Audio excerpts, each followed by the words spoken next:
Resumo do livro Memórias de uma Suicida.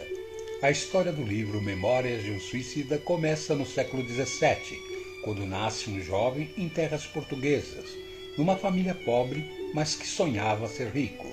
Este jovem procurou um pároco e contou seu sonho.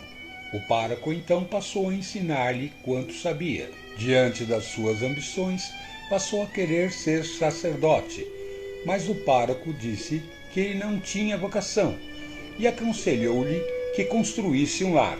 O conselho do pároco calou fundo e adiou seus planos. Ele então apaixonou-se por Magna e faziam planos matrimoniais quando Magna conhece Jacinto de Ornelas e Ruiz. Apaixona-se, casa-se e muda-se para Madrid. O jovem sentiu-se humilhado e cheio de ódio, jurou vingança. Diante de desgosto, ele tornou-se sacerdote.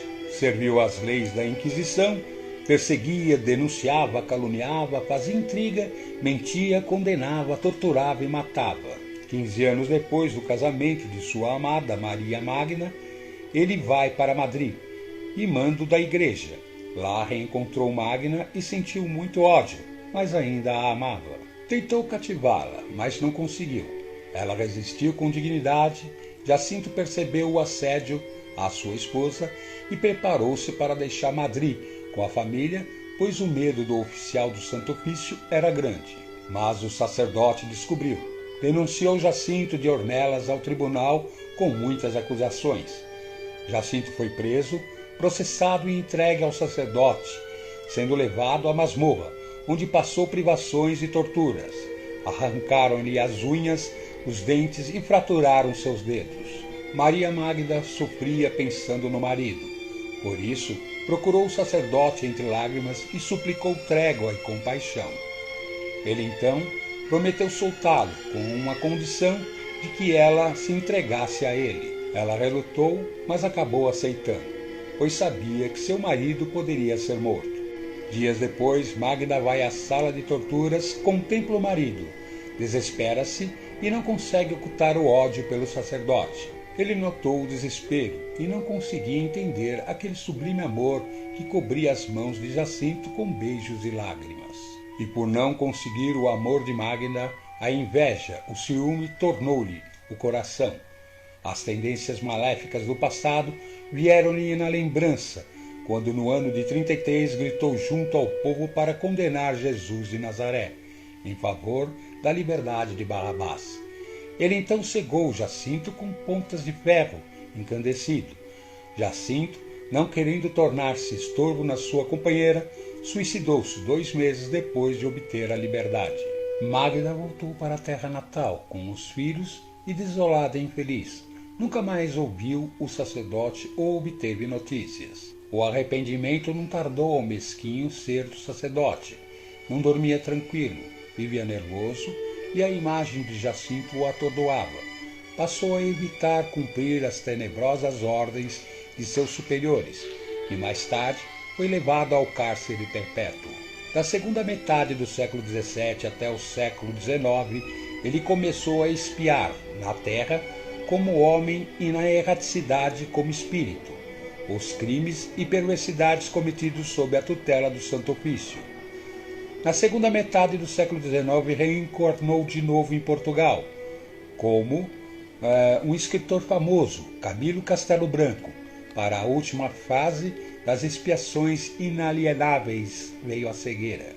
O mesmo horror que Jacinto de Ornelas sentiu pela cegueira, ele também sentiu. Inconformado, deu um tiro no ouvido, tornando-se em 1890 suicida como Jacinto o fora. A cegueira era uma expiação, mas o suicídio não. O suicídio foi uma escolha dele, que perdeu a oportunidade que Deus estava dando para que reparasse sua falta no passado. Ele fez mau uso do livre-arbítrio. Camilo Castelo Branco lança nesse livro, através da médium Ivone A. Pereira, que também foi uma suicida na sua encarnação passada, um alerta para aqueles que pensam que a vida termina no túmulo. Camilo conta a experiência dele e de outros suicidas, como Jerônimo, que deu um tiro no ouvido porque era rico e ficou pobre. Mário Sobral, que perdeu-se influenciado pela beleza física, a vaidade e a sedução. Quando percebeu que estava perdendo sua esposa para outro, tentou reconduzir sua vida, mas não conseguiu.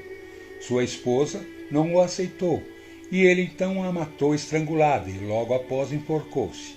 Belarmino era um professor conceituado diante da tuberculose. Resolveu acabar com o sofrimento cortando os pulsos. João era viciado em jogo e perdeu tudo e envenenou-se. Uma observação importante.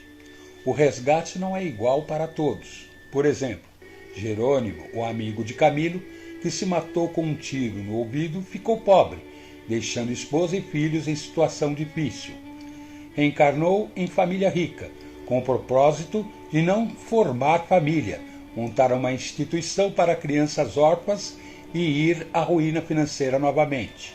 Para ter que lutar com coragem, Camilo tornou-se grande trabalhador no Vale dos Suicidas e após 50 anos reencarnou para cegar aos 40 anos e desencarnar aos 60 anos. Como vemos, ambos deram um tiro no ouvido, mas o resgate foi diferente.